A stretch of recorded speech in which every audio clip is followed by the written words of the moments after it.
1:30 बजे अपने घर जा रही थी। उसी दौरान रास्ते में एक इनोवा कार मेरी गाड़ी से टक्कर मारती है। फिर दोबारा से वो टक्कर मारते हैं। रास्ते में मुझे 2 पुलिस वाले कांस्टेबल मिले। मैंने उनकी हेल्प ली। कुछ तो गड़बड़ है, कोई मुझे टारगेट कर रहा है। जैसे तैसे हमने उसको जब पकड़ा, अवस्था में था, वो अधनंग था, ऑलमोस्ट वो नंगा ही था। पैंट भी आधे से ज्यादा नीचे उतरी पड़ी हुई थी। अम्बोली पुलिस स्टेशन से पुलिस आई। वो पुलिस वालों को भी गालियां दे रहा था। यहाँ पे आने के बाद भी उसने बहुत बदतमीजी की। जहाँ पे कंप्लेंट ली जाती है उसके ऊपर वो पैर रख रहा था कि मेरा बाप अभी यहाँ पे आएगा। मेरा बाप बहुत बड़ा आदमी है, बहुत बड़े पॉलिटिकल पार्टी का आदमी है, उपाध्यक्ष है और तुम लोगों को सबको खरीदेगा। कि हमने देखा कुछ समय पहले आपने मराठी को लेके भी काफी कुछ कहा था। आफ्टरनून से मुझे थ्रेड्स कॉल आ रहे थे, बट मुझे नहीं पता था। कल रात को जब मैंने फोन रिसीव किया कि आप माननीय राज ठाकरे साहब के बारे में गलत बोल रही हो, तो मैंने भी बदले में यही बोला है कि माननीय राज साहिब ठाकरे का मैं सम्मान करती हूँ। बीते दिन राजश्री मोरे जी का एक वीडियो वायरल हुआ है, काफ़ी चर्चा हो रही है उस वीडियो पर और हमारे साथ है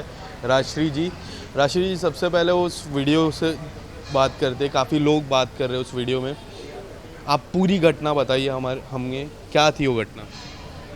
बीती रात उस रात को मैं कुछ करीबन 1:30 बजे अपने घर जा रही थी। उसी दौरान रास्ते में एक इनोवा कार मेरी गाड़ी से टक्कर मारती है। उसके बाद थोड़ी सी फिर और आगे आते हैं, फिर दोबारा से वो टक्कर मारते हैं। एंड वो पूरा फुल ड्रंक था, जहाँ तक हमें पीछे से पता चल रहा था, हम देख रहे थे। रास्ते में मुझे 2 पुलिस वाले कांस्टेबल मिले। मैंने उनकी हेल्प ली। मैंने उनको अपने गाड़ी में बिठाया। मैंने कहा कुछ तो गड़बड़ है, कोई मुझे टारगेट कर रहा है, क्योंकि 2 दिन पहले मेरे साथ बहुत बड़ा हादसा हो चुका था। तो मैं ऑलरेडी बहुत डर में थी। जब हम उसको पकड़ रहे थे, वो रुकने के लिए रेडी नहीं था। जैसे तैसे हमने उसको जब पकड़ा, तब जो वो उस अवस्था में था, वो अधनंग था, मतलब ऑलमोस्ट वो नंगा ही था। उसकी पैंट भी आधे से ज़्यादा नीचे उतरी पड़ी हुई थी। वो ड्रंक था, उसे बात करने नहीं आ रही थी और मुझे धमकियों पे धमकियां दे रहा था और गालियां दे रहा था।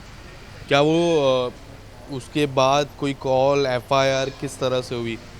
जी, उस रोड पे का 1 घंटे के बाद जब ये सब कुछ हुआ, उसके बाद अम्बोली पुलिस स्टेशन से पुलिस आई। फिर यहाँ पे उसको लेके आया गया। वो पुलिस वालों को भी गालियाँ दे रहा था।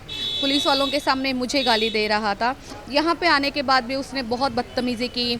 यहाँ पे जो स्टेशन हाउस पे टेबल होता है इनका, जहाँ पे कंप्लेंट ली जाती है, उसके ऊपर वो पैर रख रहा था और इनको भी बोल रहा था कि मेरा बाप अभी यहाँ पे आएगा। मेरा बाप बहुत बड़ा आदमी है और बहुत बड़े पॉलिटिकल पार्टी का आदमी है, उपाध्यक्ष है और तुम लोगों को सबको खरीदेगा। उसके बाद सीनियर साहब मुझे यहाँ पे मिले और उन्होंने मेरी एफआईआर ली। एफआईआर में क्या क्या है? एफआईआर अगर आप थोड़ा हमें पढ़ के बता सकते कि क्या क्या चार्जेस लगे उस पर, अगर आप हमारे कैमरा को बताओ। एफआईआर में चार्जेस लगे हैं 79, जो कि अभी कानून चेंज हुआ है पहले और अभी में, तो अभी के हिसाब से वो लगा है 79। दूसरा लगा है 281, तीसरा लगा है 125 और तीसरा लगा है 185। अब मुझे कानून की इतनी जानकारी नहीं है, तो मैं नहीं बता सकती कि पर्टिकुलर इसको किस लैंग्वेज में बोलना चाहिए। इसके बाद कुछ कॉल आए आपको, कोई थ्रेट कॉल या फिर कोई ऐसे कॉल? क्योंकि हमने देखा कुछ समय पहले आपने मराठी को लेके भी काफ़ी कुछ कहा था। उसके बाद क्या वो 2 कनेक्शन हो सकते हैं? बिल्कुल कनेक्शन हो सकते हैं। और कल रात, हालांकि कल आफ्टरनून से मुझे थ्रेड्स कॉल आ रहे थे, बट मुझे नहीं पता था कि वो थ्रेड्स कॉल थे। कल रात को जब मैंने फ़ोन रिसीव किया, तब मुझे पता चला कि वो थ्रेड्स कॉल थे और मुझे बोला जा रहा है कि आप माननीय राज ठाकरे साहब के बारे में गलत बोल रही हो, वो हमारे दैवत्य है। तो मैंने भी बदले में यही बोला है कि माननीय राज साहिब ठाकरे का मैं सम्मान करती हूँ, मैं आदर करती हूँ। उनको लेके मेरे मन में बहुत आदर है, मैं उनके खिलाफ नहीं हूँ। बट हाँ, ये जो मुद्दा उठाया गया है लैंग्वेज का, भाषा का, मैं उसके खिलाफ हूँ। मराठी वर्सेस नॉन मराठी जो चल रहा है, मैं टोटली इसके खिलाफ हूँ। मैं नॉन मराठियों के साथ में हूँ। एक मैं महाराष्ट्रन लड़की हूँ। मैं नॉन मराठी के साथ इसलिए हूँ क्योंकि हम हिंदू देश में रहते हैं, हमारा हिंदुस्तान है, हमें जाना ही जाता है हिंदुस्तान से। हम मराठी है तो हम हिंदू है, ऐसा नहीं है। हम हिंदू है इसलिए हमारे हिंदुस्तान को जाना जाता है। एक ये नया नाटक चालू हो गया है भाषा का, और इस वजह से ही मुझे टारगेट किया जा रहा है, क्योंकि मैं उनके साथ खड़ी हूँ। आपका अब नेक्स्ट स्टेप क्या होगा? इसके बाद क्या एफआईआर के बाद किस तरह से नेक्स्ट स्टेप होने वाला आपका? मेरा नेक्स्ट स्टेप सबसे पहले तो मैं अपने आप को न्याय दिलाना चाहूँगी जो मेरे साथ हुआ है, उसके साथ जो ये नॉन मराठीज़ के साथ चल रहा है।